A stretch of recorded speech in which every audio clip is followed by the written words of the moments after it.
Dasar kehidupan bangsa itu adalah amanah dari Undang-Undang Dasar 1945. Artinya sebenarnya dari segi keseriusan Indonesia tuh harus benar-benar serius memandang pendidikan. Tapi problematikanya ya, sebenarnya problematika klasik ya, itu adalah soalan kalau orang memandang tentang pendidikan, yang dibicarakan pertama selalu kalau negara adalah anggaran pendidikannya tuh berapa. Ternyata kenaikan anggaran pendidikan ini tidak berbanding lurus dengan angka partisipasi pendidikan. Jadi artinya maksudnya gini.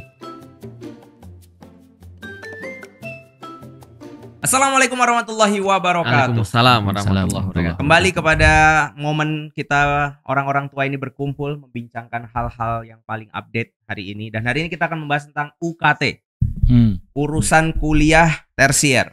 Nah, sudah hadir di tengah kita adik kita pelajar yang hendak mencari kampus, dan juga ada dosen musik yang nanti akan menanggapi terkait masalah UKT ini. Bagaimana, Dek? Sekarang kelas berapa? Awalnya sih saya coba-coba. Lama-lama kok enak. Antum SD yang ini ya, kasus bullying ya. Iya, betul. Jadinya aduh, ngomong aja fales. Iya. Do aja, Pak. Do. Iya. Gimana, Dek? Apa tuh? Terkait uang kuliah yang sudah dinaikkan ini, apa tanggapan? Mungkin dari keluarga, Bapak Ibu ada tanggapan Iya, apa? Kakak. Sebenarnya kita ini sebelum sekolah aja sudah sulit, Kakak. Iya, ini jadi Papua sekarang. So sulit hidup kita, Pak Kakak. Iya. Apalagi setelah kenaikan ya. Nah, itu kita sulit untuk memikirkan lagi seperti apa hidup kita ke depan ini. Iya. Bisa bantu Kakak? Enggak bisa lah. Pinjam dulu 100. Janganlah. Kalau sampai Ustadz Felix pinjam saya, tandanya kita sudah sangat serius. Ada di akhir zaman. Oh, ini udah serius berarti. Serius. Sudah berubah. Iya. Oke. Apa itu UKT? Susu. Apa? Susu UKT. UHT itu, Pak. UKT itu yang ada asam sulfatnya? Oh, bukan. Iya. Susah ya jadi host kalian ya. Mungkin saya pancing dengan kalimat begini. Iya. Sebetulnya pendidikan itu prioritasnya ada di mana dalam pandangan Islam? Sebenarnya jangan dulu dalam pandangan Islam dulu ya. Salah di hostnya disalahkan. Ini tidak pandangan bisa. Indonesia dulu lah ya. Indonesia. Indonesia tuh memandang bahwasannya pendidikan itu adalah salah satu amanah dari Undang-Undang Dasar 1945. Tercantum di mananya itu? Pembukaan Undang-Undang Dasar 1945.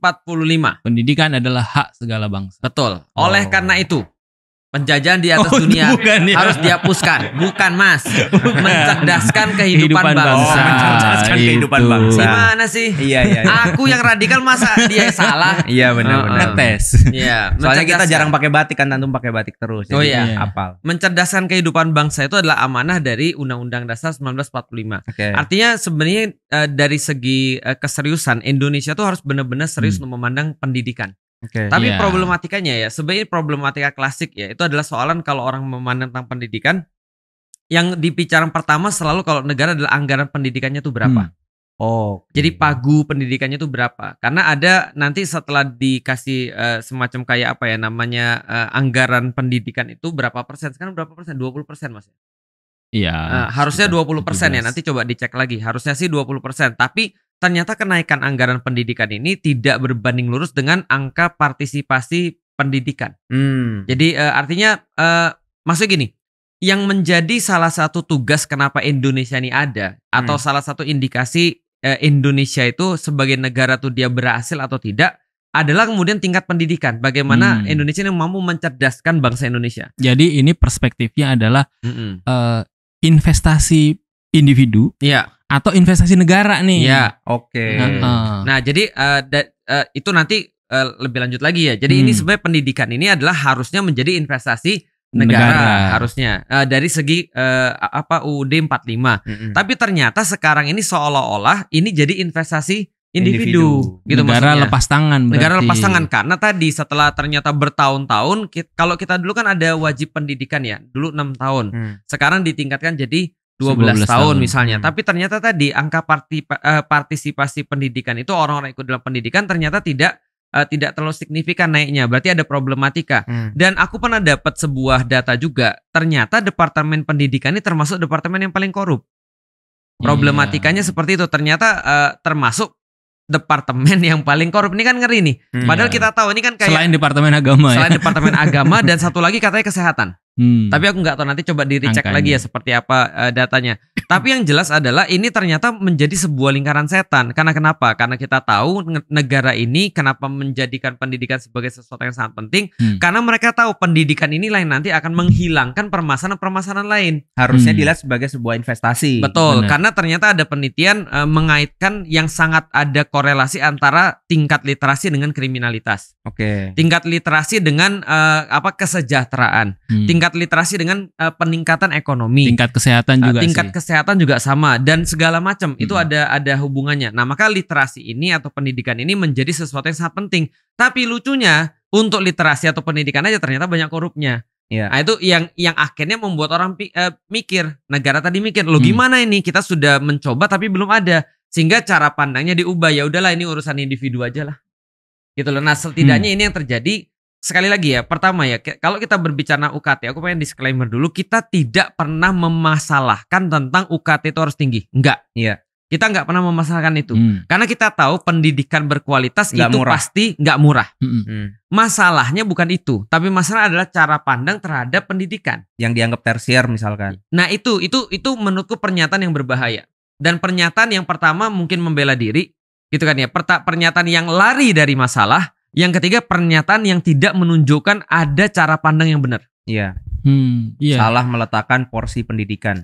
Contoh ya, setidaknya dengan mengatakan, loh kalau memang UKT naik terus kalian nggak mampu ya nggak apa-apa, nggak usah kuliah, seolah-olah mau ngomong kayak gitu. Kalau nggak kuliah juga nggak apa-apa, toh kuliah ini kan tersier. Nah itu ada 3 tadi aku bilang. 1, lari dari masalah, ini bukan urusan gue. Yang kedua kemudian adalah ini adalah pernyataan yang dia itu bersifat kayak apa ya namanya? Kayak cara pandang yang salah. Ya, karena orang bisa menarik kesimpulan berkebalikan ya. Mafhum mukhalafahnya itu kan berarti kalau dia anggap kuliah itu tersier, berarti yang dianggap primer mungkin ya sudah sampai SMA atau SMK aja. Betul. Berarti sekarang pola pandangnya, harapan seperti apa yang bangsa ini bisa harapkan ketika anak-anak mudanya maksimal lulusan SMK SMA misalnya. Yang aku maksud cara pandang lebih daripada itu. Karena kenapa? Cara pandang mereka ketika mereka menerima kerjaan harus S1. Sementara S1 dikatakan pendidikan tersier. Ini kan agak-agak aneh. Yang ketiga adalah ini merupakan sebuah yang tidak pantas diucapkan oleh pejabat. Karena kenapa? Karena ini akan membuat banyak masalah-masalah baru gitu maksudnya. Seolah-olah kalau ya kayak dulu ingat nggak mampu beli gas, ya udah jangan goreng, rebus aja. Nggak mampu beli beras, ya makan singkong. Ini kan pola pendidikan atau bukan pola pendidikan, cara pandang, cara pikir yang justru bermasalah. Jadi yang perlu sekolah sebenarnya siapa? Aku juga nggak ngerti. Dan ini kalau sudah menjadi satu kebijakan yang dilaksanakan, itu kalau dalam teori sosial itu nanti ada namanya capital accumulation atau akumulasi kapital nih. Maksudnya gini, ketika orang itu bisa belajar, yang bisa sekolah, yang kaya, maka yang bisa mengakses pekerjaan adalah orang kaya. Karena S1 nggak bisa. Karena S1 yang nggak S1 nggak bisa. Yang nggak S1 nggak bisa. Artinya kan hanya orang kaya yang akan bisa menjadi pertama menjadi pinter, karena dia terdidik. Setelah menjadi pinter, ya dia bisa mengakses yang lain gitu. Dia bisa bekerja. Karena bisa bekerja, maka dia bisa mendapatkan aset-aset yang lain gitu. Nah ini kalau ngumpul nih ya, termasuk tadi yang pinter, yang berpendidikan, dia bisa sehat. Yang pinter dia bisa masuk ke kancah politik misalnya. Yang pinter dia bisa mengakses otoritas yang lain, pekerjaan-pekerjaan yang lain. Akhirnya orang yang kaya lah orang yang berhak untuk mendapatkan posisi yang lebih tinggi. Dan disitulah kemudian menimbulkan kesenjangan inequality. Padahal kalau kita bicara pendidikan seharusnya kalau merujuk dari yang awal itu, pendidikan tuh harusnya kan terbuka ya, egaliter. Harusnya siapapun boleh. Dan kalau kita bicara keadilan, ya keadilan tuh berarti pendidikan harus adil dong, baik orang miskin maupun orang kaya. Tapi kalau kita sudah mematok misalnya biaya pendidikan tinggi, artinya orang-orang miskin itu nggak bisa pinter. Benar. Karena ada barir tuh. orang miskin nggak bisa menempati posisi yang strategis. Betul. Karena tangganya kan pendidikan. Betul. Orang pinter tidak bisa bekerja di sektor-sektor yang penting misalnya. Akhirnya kesenjangannya makin lebar. Jadi masalah barunya itu. Dan orang bilang inequality itu adalah pembunuh pertama. Jadi pembunuh nomor 1 daripada pemerintahan itu adalah inequality. Adalah kesenjangan. Karena kalau sudah kesenjangan orang-orang pasti akan protes. Nah ini problem yang sekarang kita rasakan. Nah padahal coba lihat ya, Indonesia pertanyaannya ya, kalau kita lihat ya, ketika ditanya lagi UKT beneran naik nih, katanya ada yang naiknya sampai 100%, ada yang naik sampai 500% dan segala macam. Ada yang naiknya sampai 500%. Terus dibilang oh enggak semuanya naik. Tapi nanti kalau kita lihat ada orang yang miskin, kita nanti akan berikan dispensasi misalnya. Ada orang yang mampu, kita lah ini kan nimbulin masalah yang baru. Masalahnya tadi akses terhadap pendidikan tadi sudah mulai ada problem. Ingat nggak ketika kita punya kasus kemarin kayak sekolah didasarkan kepada kawasan atau lokasi. Zonasi kan gitu kan ya. Nah akhirnya juga ada problem-problem yang muncul lagi. Artinya ketika akses ini mulai dibatasin, orang-orang nanti mulai banyak yang muncul. Contoh misalnya ya, ada orang nanti kemudian dia mau daftar. Mana ada orang yang mau dapat sekolah UKT yang tinggi gitu maksudnya. Lantas pasti dia akan minta izin lah, KTBLC lah dan segala macam lah. Nah, ada yang pindah kakak. Ada yang pindah kakak dan segala. Ini kan problem-problem lagi. Lah padahal yang belum ada problem aja nggak jadi. Dan problematikanya lagi adalah apa? Orang-orang yang buat keputusan ini adalah orang-orang yang dulunya dihasilkan daripada pendidikan-pendidikan yang dalam tanda kutip ditanggung negara. Mereka ngasih rilis alasan nggak sih kenapa harus dinaikkan? Ya tadi karena pendidikan tuh nggak mungkin murah. Kita sepakat pendidikan tuh nggak mungkin murah. Salah satunya adalah bahwa sekarang kebijakan universitas itu kan harus mandiri secara finansial. Jadi sebuah universitas itu harus selain dia menghasilkan mutu pendidikan yang baik, itu juga harus memikirkan bagaimana dia cari uang. Nah itu berarti kan lepas tangan. Itu yang terjadi sekarang. Makanya kan kemarin dulu tuh ada namanya BHM kan, BHMN ya, Badan Hukum Milik Negara. Itu maksudnya adalah ya salah satunya adalah universitas itu perlu memiliki dalam tanda kutip program-program bisnis atau kegiatan-kegiatan bisnis yang bisa menutup biaya-biaya pendidikan yang ada di universitas itu. Iya, dan artinya gitu. Berarti ya pertanyaanku lagi pemerintah untuk apa kalau gitu?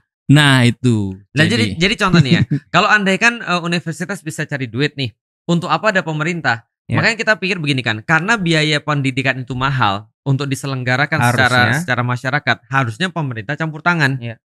Karena kita tahu pemerintah itulah yang nanti punya jaringan, yang nanti punya aset, yang nanti punya segala macam yang bisa membantu penyelenggaraan pendidikan. Makanya ada departemen pendidikan yang kemudian untuk ngurus itu ada budgeting atau anggaran gitu kan ya. Nah kalau misalnya dianggap kalau semuanya bisa membiayai sendiri ya udah gitu aja. Pendidikan biaya sendiri, tentara suruh ada usaha untuk biaya sendiri. Lalu kemudian apalagi kesehatan suruh biaya sendiri ya udah negara yang gak usah ada. Kan gitu kalau nggak mau ngurusin. Ya ini mirip sebenarnya bidang pendidikan dengan kesehatan kan. Kalau kesehatan kan ada sekarang BPJS itu. Itu kan kalau kita lihat memang kemudian urusan kesehatan itu kan diserahkan kembali ke masyarakat ya untuk membayar diri mereka sendiri gitu. Yang tadinya harusnya negara mikirin kesehatan rakyatnya, ini rakyat suruh patungan yang mereka bisa ngurusin diri mereka sendiri kan gitu. Betul. Dan problematikanya pertanyaannya gini, kalau seandainya kalau UKT ini dinaikkan dengan alasan-alasan apapun lah. Pertanyaannya, ini jadi beban baru nggak? Jadi beban baru. Kalau jadi beban baru, berarti ada masalah baru nggak? Ada. Sebelum ada UKT naik aja, IPB itu katanya termasuk pinjaman online yang paling banyak. Katanya ya, aku nggak tahu sih. Katanya IPB itu kita kan tahu kan, aku lulusan IPB. Katanya IPB itu pinjaman online-nya termasuk yang paling banyak. Aku nggak tahu tempat-tempat yang lain. Mahasiswanya ya, bukan IPB-nya ya. Mahasiswa IPB. Oknum mahasiswa IPB. Nah pertanyaannya kalau seandainya mereka naik biayanya, orang-orang kan pasti mau sekolah kan, orang-orang pasti mau kuliah kan. Nah terus mereka ngapain? Ya mereka pinjam online lah. Iya. Sekarang itu ada program yang mau digulirkan tuh ya. Student loan itu ya. Sama kayak di Amerika. Iya, jadi selama mereka berkuliah ya. Kuliah itu karena kekurangan uang dia ngutang dulu kan. Nah, nanti dibayarnya setelah dia kerja. Artinya itu menjadi pinjaman jangka panjang sih. Iya. Itu yang banyak buat orang stres dan bunuh diri. Iya, karena dia terikat kan akhirnya. Fuad cerita tentang student loan ini di Korea. Jadi artinya ketika dia sekolah itu karena sekolahnya sangat mahal sekali dan itu sekolahnya pun dari pagi sampai jam 12 malam gitu atau jam 11 malam gitu. Lalu kemudian mereka setelah lulus pun punya utang. Dan ketika mereka kerja mereka harus mikirin bayar utang ini seperti apa. Dan di negara-negara yang lain juga sudah seperti itu.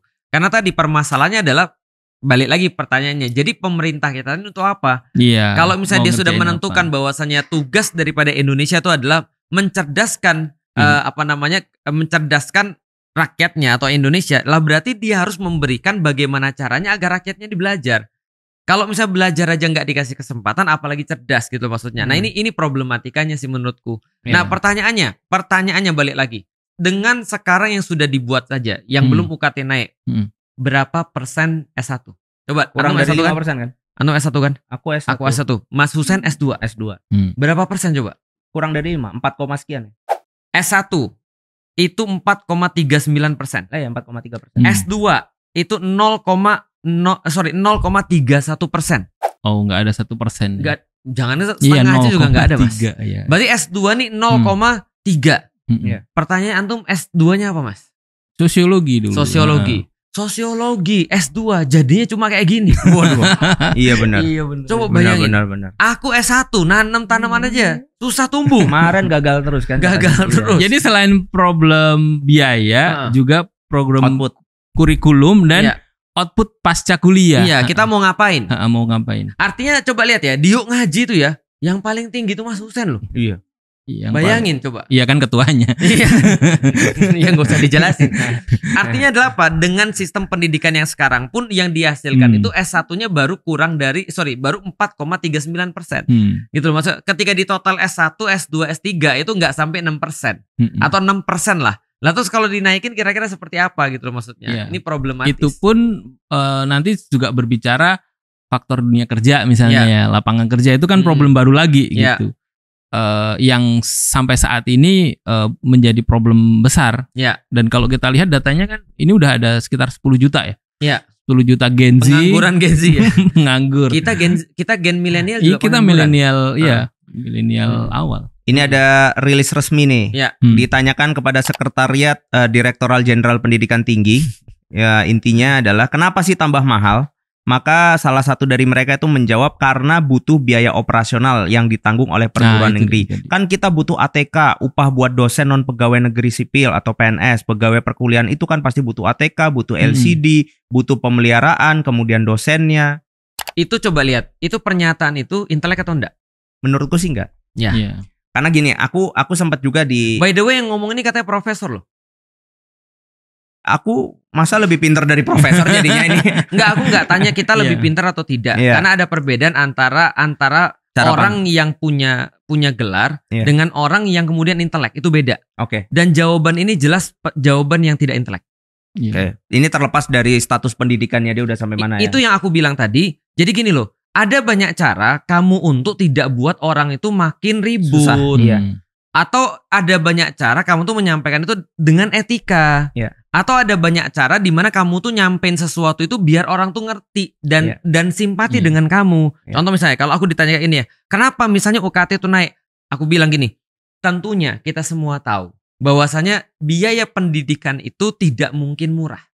Kalau pendidikan itu murah, maka pasti akan berkorelasi dengan tingkat rendahnya mutu pendidikan.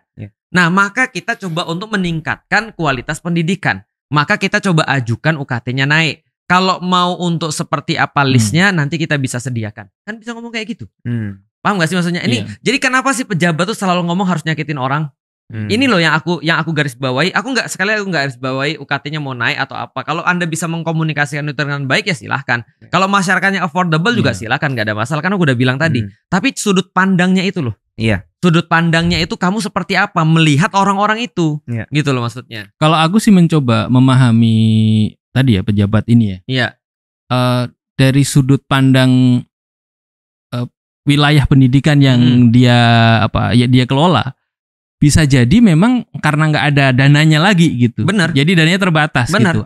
Akhirnya dia pada satu titik harus mengeluarkan statement begini. Atau harusnya dia ngomongnya gitu Mas. Tadi aku bilang tadi harusnya ngomong kamu itu juga udah nggak punya duit. Kami tuh nggak ada pilihan lagi. Nah itu lebih mending. Kita jadi simpati kan sama dia kan. Sehingga konklusinya kan jadi selama ini berarti dunia pendidikan memang belum menjadi prioritas yang utama gitu. Coba cari berapa anggaran pendidikan berapa sehingga persen? Nanti dengan pembahasan yang lebih baik dan kesadaran yang lebih baik, artinya kan pendidikan ini kan perlu ditopang dengan pembiayaan kan. Pembiayaan misalnya kita akan bicara berapa sih sebenarnya kekayaan alam Indonesia. Benar. Yang bisa dialokasikan. Untuk Indonesia pendidikan. Kan kaya ya dengan sumber daya alam, ada emas, ada minyak, ada nikel dan seterusnya. Itu dari sudut pandang sumber daya alam. Yang kedua pajak mungkin ya. Dari sisi itu kalau kita mau bicara sumber-sumber pendapatan yang ada, itu seberapa besar sih? Jangan-jangan gitu ya.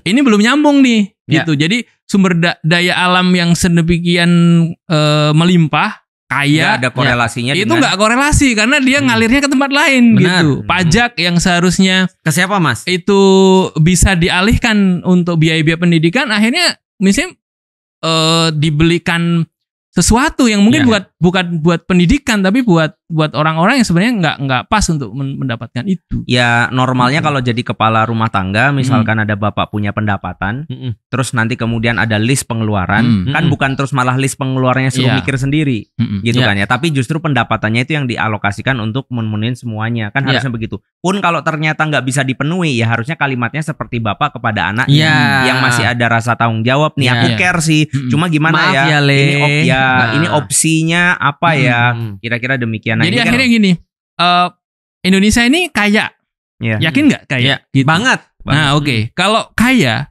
kenapa pendidikan kemudian dilimpahkan ke masyarakat yang mungkin tidak semuanya kaya? Bahkan kita bisa lihat banyak kan kemarin yang teriak ya, begitu UKT naik di beberapa universitas itu banyak yang demo gitu.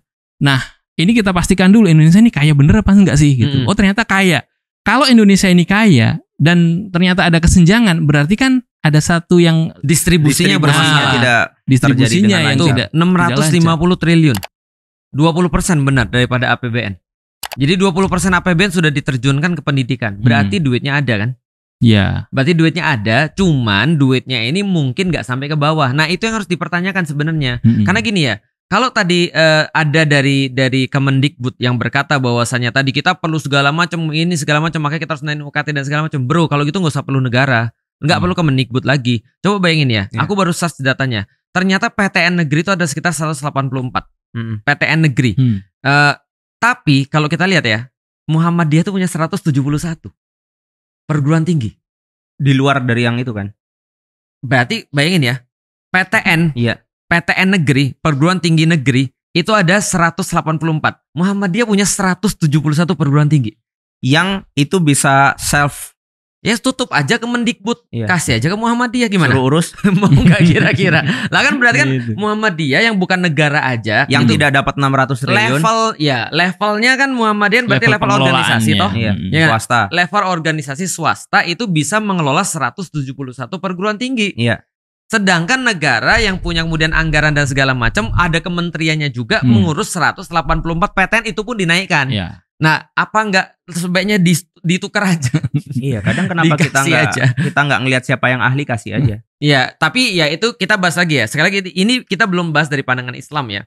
Nah, pandangan Islam nanti kita akan bahas, tapi ini nggak masuk akal. Jadi menurutku pertama ini nggak masuk akal, yang kedua tidak dikomunikasikan dengan baik, dan itu adalah kesalahan terbesar, tidak dikomunikasikan dengan baik. Maka harusnya Kemendikbud cari orang-orang yang benar-benar tahu permasalahannya, bisa ngomong dan bisa tahu seperti apa psikologi masyarakat. Jangan kemudian ngomongnya kayak gitu. Itu ngomongnya kayak nggak enak gitu maksudnya. Karena seolah-olah gini, ya udah kalau kamu nggak bisa bayar pendidikan, kamu nggak usah sekolah. Gitu kan ya. Orang miskin dilarang sekolah. Orang miskin dilarang pintar, bukan dilarang sekolah. Lalu kemudian dibilang, ya kami kalau mau naik ya gimana, kan kita juga perlu banyak dikasih minum, dosen perlu dikasih minum, dosen perlu dibayar. Iya, dari dulu dosen perlu dibayar. Perlu kita beli LCD dan segala macam. Kita dulu juga belajar tanpa LCD juga bisa. Kalau dijadikan alasan itu, orang itu mudah banget didebat sama orang. Tapi kalau kita bicara apakah benar pendidikan berkualitas itu tidak mungkin murah, aku sepakat. Pertanyaannya gimana cara kita untuk afford pendidikan berkualitas itu? Nah, ajak ngobrol, mbok ya serawung gitu loh maksudnya. Jadi jangan pertama tadi soal asas pendidikannya ya. Pendidikan ini penting atau tidak? Yang kedua kalau sudah bicara penting, ada atau enggak duitnya? Ya, ada apa enggak gitu. Ini kan masuk ke pengelolaan. Kalau ada, kalau ada ya sudah tinggal disalurkan. Nyampe atau enggak? Nah, itu dia. Aku juga khawatir ini juga impactnya daripada ya kan ke pemerintahan kita kan per 5 tahun ya. Sementara investasi pendidikan ini kan bukan sesuatu yang panjang, terlihat dipanen dalam 5 tahun gitu. Yeah.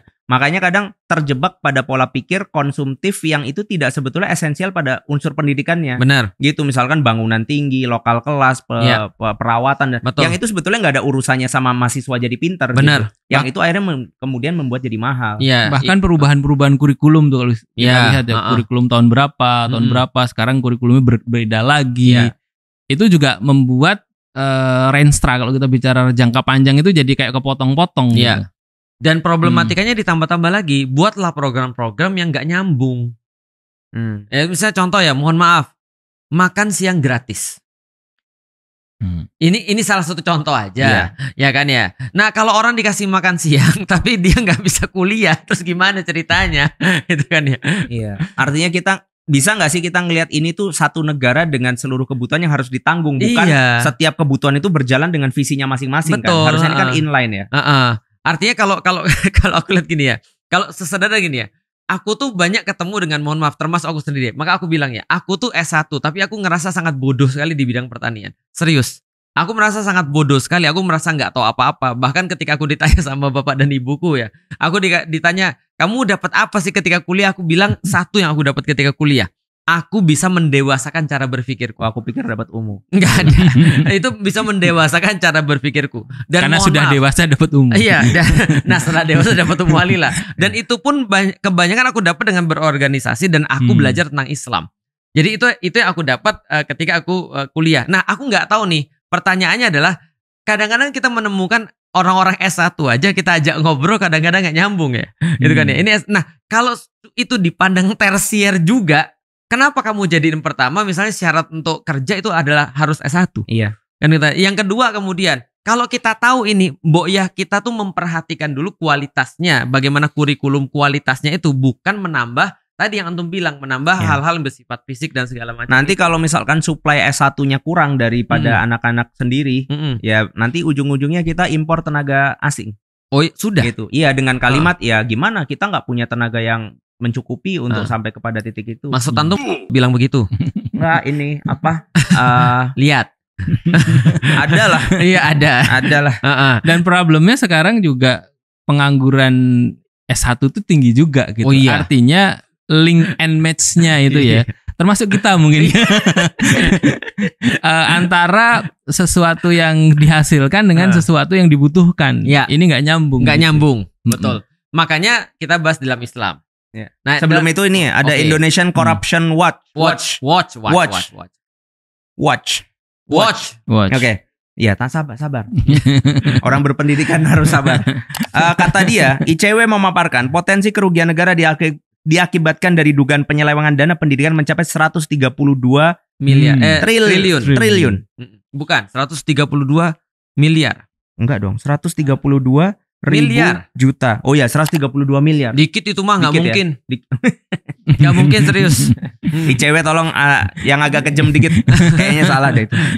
Iya. Kalau 132 miliar sih menurutku sih enggak sih. Lebih maksudnya. Harusnya lebih. Tapi kalau oke lah, aku sih enggak gini loh. Ini 130 miliar itu yang jelas-jelas diselewengkan. Tapi kan juga ada yang tadi. Ini nggak diselewengkan sih. Secara apa kemarin Monstrea atau apa tuh kemarin? Secara mens rea itu ada, tapi actus reusnya nggak ada. Iya, artinya ya ini legal corruption namanya. Legal corruption. Nah, itu kan yang kemudian aku kadang-kadang mikir, kayak misalkan aku dulu di kampus ya. Ngapain ada lapangan ini gitu. Kadang-kadang aku mikir gitu loh. Enggak, pertanyaanku sederhana. Tadi kan 650 triliun ya. 650 triliun. Rakyat Indonesia berapa? 270 lah ya. Taruhlah berarti 2 kali lipatnya ya. Berarti 650 triliun bagi 660 juta berapa?